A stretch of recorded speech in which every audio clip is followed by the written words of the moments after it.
وعلیکم۔ تو بات کروں کہ اب اس رابطے میں جو آپ کا قائم ہوا ہے بنا ہے، اس میں چند اور لوگ شامل ہو جاتے ہیں جب آپ کانفرنس کال کے ذریعے کسی اپنے چاہنے والے سے بات کر رہے ہوتے ہیں، تو ہر ایک کے الگ الگ انداز کے مطابق آپ کے پاس وہ پیغام پہنچتا ہے، اور پھر ایک پیغام جو آپ کا جو ڈائریکٹ اپنے چاہنے والے سے رابطے میں جو آپ نے قائم کیا ہے اس کا پیغام ڈائریکٹلی طور پر آپ کو پہنچتا ہے۔ ان دونوں پیغاموں میں کتنا فرق ہے یہ آپ خود اندازہ کریں، غور کریں۔ لیکن ضروری بات جو ہوتی ہے کمیونیکیشن کے لیے، وہ ضروری یہ ہوتی ہے کہ آپ اور آپ کا جو چاہنے والا ہے جس سے آپ رابطہ قائم کرنے کی کوشش کر رہے ہیں، آپ دونوں کی زبانیں ایک دوسرے کو سمجھ آتی ہیں، ٹھیک ہے؟ تو تب ہی پیغام سمجھ آتا ہے۔ تو یہ ہے فرق، خود سیکھ کر اپنی ذات کوشش سے قرآن کا فیض حاصل کرنا، اور ایک پیغام آپ کے میرے بزرگوں سے، اسکول کالج اور تربیت ماں باپ سے ہم نے سیکھا ہے، ٹھیک ہے؟ تو لاجیکلی دونوں میں کتنا فرق ہے یہ آپ خود اندازہ کر لیں۔ اب رابطے میں جو ہم نے رب اور رسول صلی اللہ علیہ وسلم سے قائم کرنا ہوتا ہے، ہر ایک مسلمان نے قرآن کے ذریعے، عام بندے، میں نے اور آپ نے، مجھے آپ کو کیا پتہ کہ قرآن کیسے پتہ چلے گا کہ اس رابطے میں کتنے لوگ ایسے ہیں جو آپ تک، ہم تک پہنچا ہے یہ پیغام دوسروں کے ذریعے، کہ کتنے لوگ ایسے ہیں جو نہیں چاہتے کہ رابطہ قائم ہو، ٹھیک ہے؟ یہ ہمیں تو نہیں پتہ۔ وہ مسلمان نیم نہاد جو بیچ میں شامل ہوئے، بہروپیے، ٹھیک ہے، اپنا کام سر انجام پہلے دن سے دیتے آئے، ٹھیک ہے؟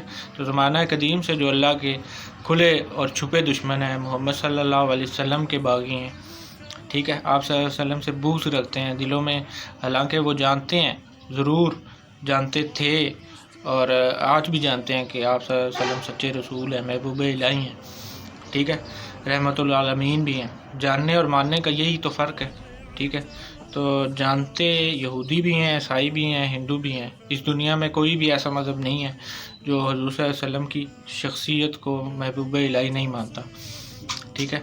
تو بس وہ جانتے ہیں، علم رکھتے ہیں، لیکن مانتے نہیں ہیں۔ مانتے ہوں تو پھر ان کا ایمان مکمل ہو جائے ہماری طرح، ٹھیک ہے؟ اب یہ ہر ایک کو غور کرنے سے یہ ساری چیزیں پتہ چلتی ہیں، توجہ سے، فکر سے، پھر آپ کے سامنے یہ پیچیدگیاں راز رب کھولتا ہے، ٹھیک ہے؟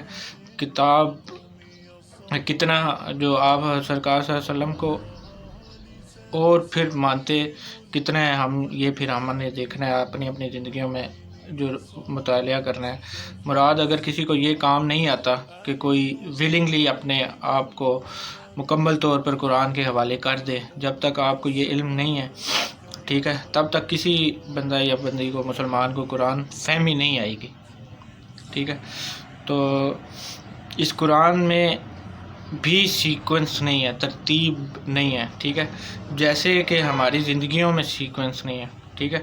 اور یہی قرآن حکیم کی شان بھی ہے، ٹھیک ہے؟ یہ دنیا میں بھی آپ کو جو بے ترتیبی نظر آتی ہے، اگر آپ غور کرتے ہیں، جیسے رب قرآن میں کہتا ہے کہ میری دنیا پہ غور فکر کیا کرو، تو جیسے آپ ستاروں کی ترتیب دیکھ لیں، وہ بھی جو ہے ایک سیکوینس میں نہیں ہے۔ مثلاً کہیں ستارے ہیں اور پھر کہیں اتنا بڑا سورج ہے، ٹھیک ہے؟ تو یہ جو بے ترتیبی ہے، یہی تو کائنات کا حسن ہے، ٹھیک ہے؟ تو بس بظاہر جو بے ترتیبی لگتی ہے یہ زندگی کا حسن ہے، ٹھیک ہے؟ جو ہماری زندگیوں میں یہ بے ترتیبیاں ہمیں لگتی ہیں، یہ اصل میں زندگی کا حسن ہے۔ تو جیسے پہلے آپ کو ایک ممبر سے ایک خطاب سننے سے جو پیغام آپ تک پہنچا ہے، پھر کہیں اور آپ جاننے والے کے ذریعے اب آپ کسی دوسری بات جو آپ کو مل جاتی ہے، ٹھیک ہے؟ ایک پیغام آپ کو ممبر سے مل رہا ہے، ایک چیز آپ کو دوسرے انسان سے کچھ اور مل جاتی ہے، ٹھیک ہے؟ اس لیے غلط فہمیاں جو ہے، ڈس انفارمیشن جان بوجھ کے پھیلائی گئی ہیں اس معاشرے میں، ٹھیک ہے؟ تو کیونکہ انسان کو جب تک کسی چیز کا مکمل علم اور اعتماد نہیں ہوگا، تب تک بندے کو لطف نہیں آتا، ٹھیک ہے؟ یہ انسان کی فطرت میں شامل ہے کہ جب تک اسے کسی چیز کا مکمل علم نہیں ہوتا یا اعتماد نہیں ہوتا تو وہ اس چیز کا لطف نہیں لے سکتا۔ مثلاً آپ قرآن پہ غور و فکر سے توجہ کر کے دیکھیں کہ ایک جگہ رب کہیں پرانی قوموں کا ذکر فرما رہا ہے یا فرما رہے ہوتے ہیں، اور پھر رب ساتھ ہی کہہ دیں گے کہ تم سچ بولو، ٹھیک ہے؟ اس طرح رب نے فرشتوں کو تعلیم دی کہ فرشتوں، میرے اللہ کے علاوہ کسی اور کو سجدہ نہیں کرنا تم نے. یہ رب نے فرشتوں کو تعلیم دی ہوئی ہے، پہلے بھی دی ہوئی تھی. ٹھیک ہے، پھر ایک مقام پہ خود ہی فرشتوں کو یہ حکم دے رہا ہے رب کہ انسان کو سجدہ کر.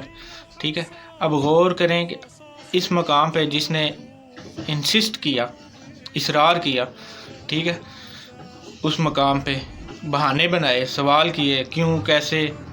ٹھیک ہے، تو پھر اللہ جو کل تک آپ کا جو اللہ کا حکم ہوتا ہے، کل تک جو اللہ کا حکم تھا اور آج جو اللہ کا حکم ہے وہ کچھ اور ہے، وہ جو انسسٹ کرتے ہیں پھر. ٹھیک ہے، تو اس کو پھر اس ٹائم بھی باہر نکال دیا گیا. ٹھیک ہے، کہ جا نکل جا یہاں سے، اور انہیں ہمارا حکم نہیں مانا، اب انسانوں میں جا، گیٹ آؤٹ ہو، دفع ہو جا. ٹھیک ہے، باہر نکل جا. تب وہ شیطان کہلایا، بلکہ ابلیس اعظم کہلایا، بڑا شیطان. ٹھیک ہے، جو معاذ اللہ اللہ کے مقابلے پہ کھڑا ہو گیا. ٹھیک ہے، اب اللہ تو کل حکم دینے والا بھی اللہ ہے اور آج حکم دینے والا بھی اللہ ہی ہے. ٹھیک ہے، جب وہ اللہ کہتا ہے بنی اسرائیل کا یہ واقعہ ہے تو مان لیں، ماننا ہے ہم نے لازمی کہ ماننا ہے کہ ہاں یہ سارے کا سارا واقعہ ایسے ہی ہے. ٹھیک ہے، حق ہے. ترتیب سیکوینس تب ہو جب اللہ معاذ اللہ کسی کے سامنے جواب دے. ٹھیک ہے، پھر کوئی ہمیں لاجیکلی سمجھ آئے کہ اللہ ایک ترتیب سے کوئی کہانی تو نہیں سنا رہا، کوئی افسانہ تو بیان نہیں کر رہا. قرآن مطلب کہانی کا جیسے سینٹرل آئیڈیا لکھنا ہوتا ہے. ٹھیک ہے، تو قرآن کہانی تو کس سے نہیں ہے کہ جس کا پہلے ہم سینٹرل آئیڈیا لکھے گا اللہ، کیونکہ ہر آئیڈیا جو ہے قرآن کا، تو ہر آئیڈیا ہی سینٹرل آئیڈیا. ٹھیک ہے، ہر ایک آیت جو ہے پورا قرآن ہے.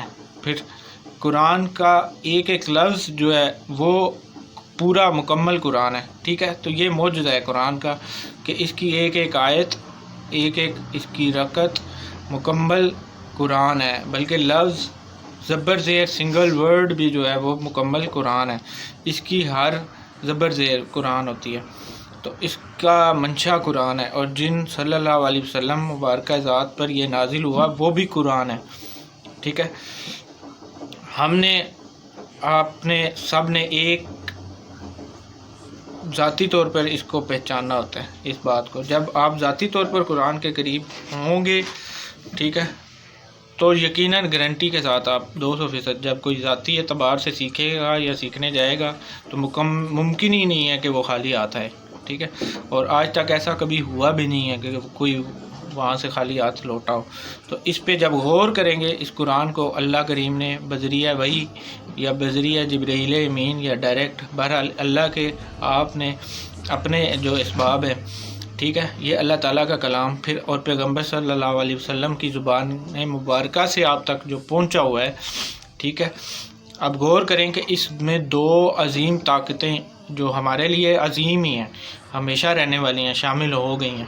ٹھیک ہے، اس پیغام میں مراد اللہ کریم بولنے والا ہے اور زبان حضور صلی اللہ علیہ وسلم کی ہے. ٹھیک ہے، اب اس کا لفظ ایک ایک اتنا پاکیزہ ہے کہ ایک ایک پہلو اگر آپ لوگ اس پہ غور کریں تو آپ کو سمجھ آ جائے گی اور فیض ملے گا. جس کی بات میں کر رہا ہوں کہ یہ فیض ایسے حاصل ہوتا ہے پہ یہ اس کا تعلق، جس کی بات میں کر رہا ہوں ان کا اس چیز کا تعلق ترجموں اور تفاسیروں کے حوالے سے بالکل بھی نہیں ہے. ٹھیک ہے، بلکہ فیض کے حوالے سے سمجھ آئے گا قرآن آپ کو. رب نے خود بندوں کو یہ بات سمجھا دی ہے اپنی بندوں کی زبان میں. ٹھیک ہے، یہ رب نے خود قرآن کو سمجھا دی ہے کہ جیسا کہ قرآن کا منشا ہے. یہ رب انسان پہ مہربانی ہے کہ اللہ تعالیٰ نے انسان کو انسان کی زبان میں سمجھایا قرآن. اللہ تعالیٰ اس ملک کو عمر امت پر اپنا خاص کرم کرے. السلام علیکم، اپنا خیال رکھیں.